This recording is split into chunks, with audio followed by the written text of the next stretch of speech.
Charlie Parsons, Fight Hub TV, delighted to be joined here.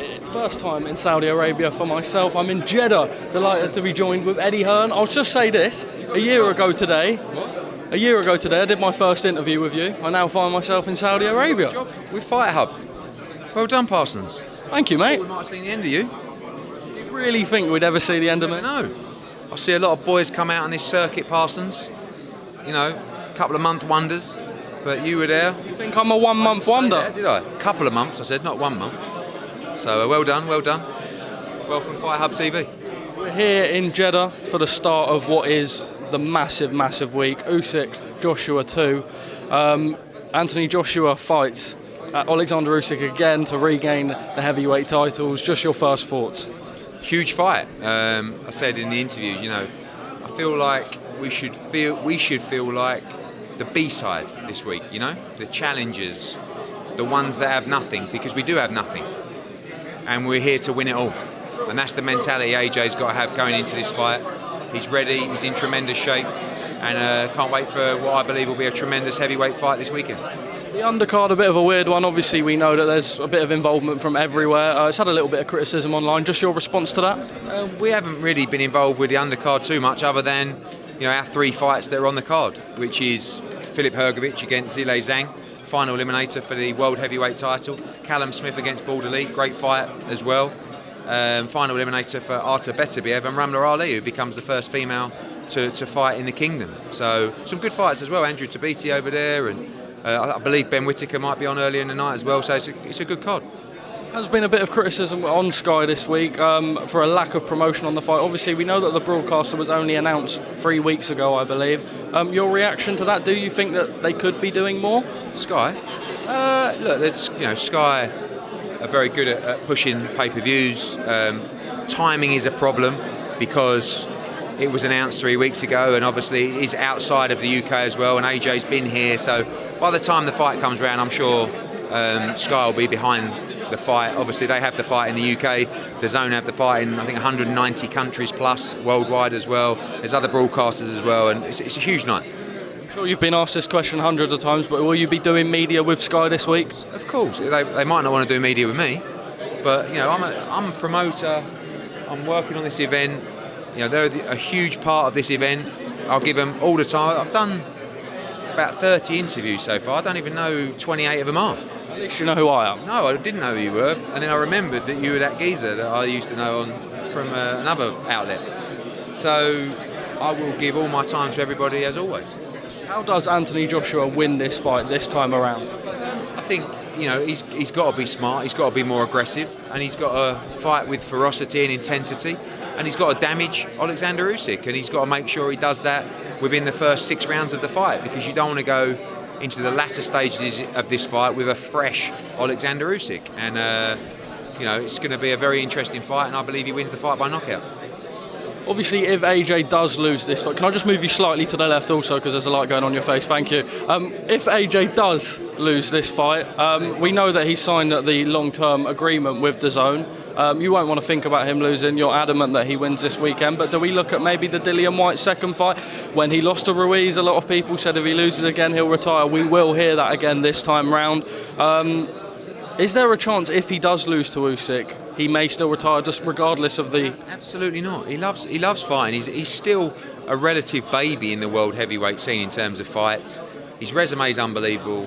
We do want to get him more active, but all those fights, look, Tyson Fury, Dillian Whyte, Deontay Wilder, there's so many big fights out there in the division, and win or lose on Saturday, the story will continue, but not really interested in losing at all. He must win this weekend.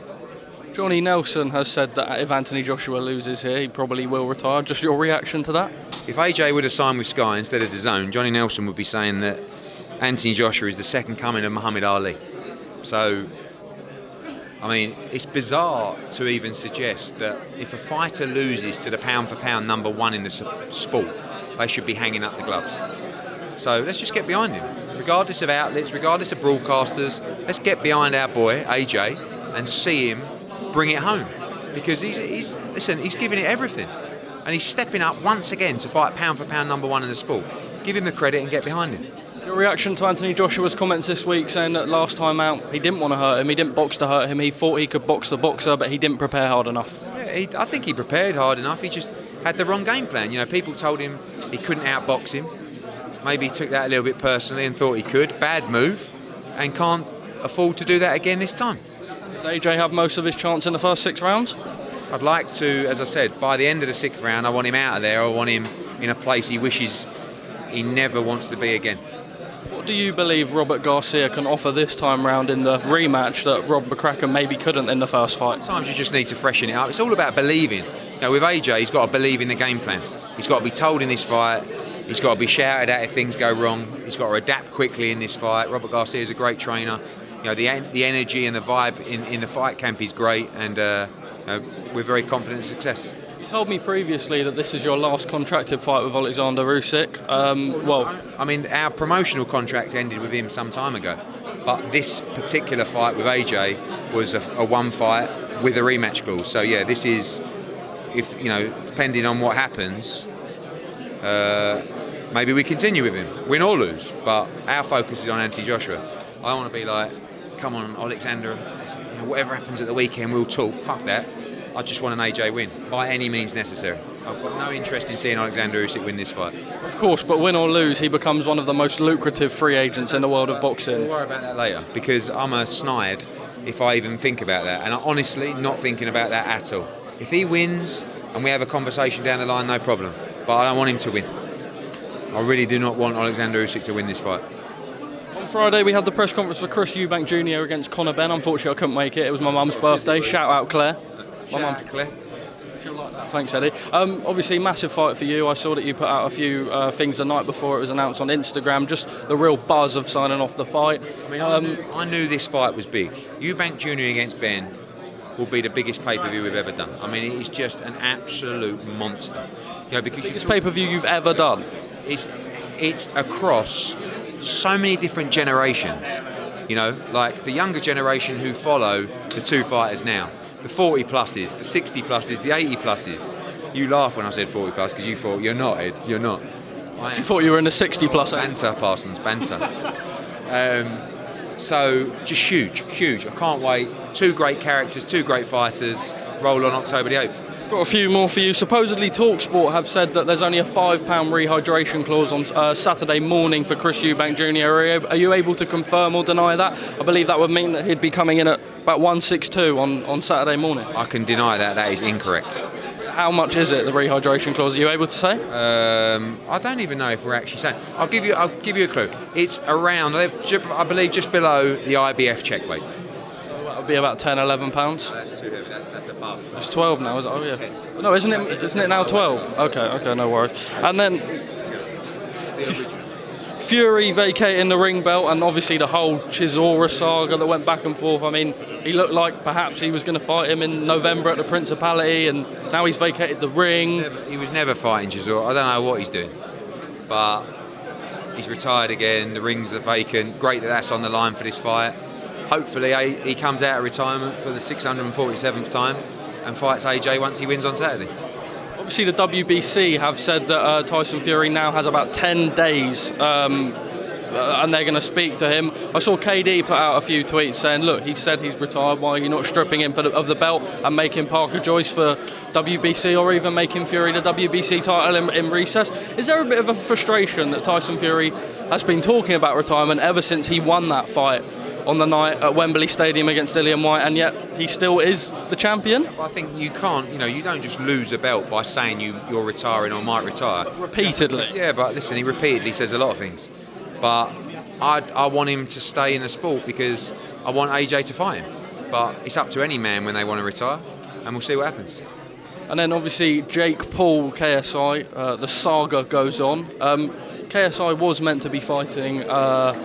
who was it? Oh, Alex Wassabi, I believe. Not that I know too much about Alex Wassabi. He now fights a rapper called Swarmz. Much comment on that? It was Wassabi, now it's Swarmz. Swarmz? What's Swarmz? What was it? Swarmz. Sorry, Swarmz. I don't know who Swarmz is. I'm 43 years old, Parsons. I mean, he's not a boxer, and I don't know a lot of rappers, to be honest with you. The only rappers I know is around Equality Street. That was so bad. Oh no! I don't know if the US audience will get that anyway. Not massive in the US, Parsons. And then just finally from me, Jake Paul, have you had any more conversation? Just finally, Jake Paul, have you had any more involvement with the team? Obviously, we last spoke. Amanda Serrano, her fight fell through. The whole card fell through. Any more on the Katie Taylor saga? No, but I do actually owe Nikisa a call on Taylor Serrano, which we'll do this week. Hopefully we can get the rematch made. Eddie, thank you very much, mate.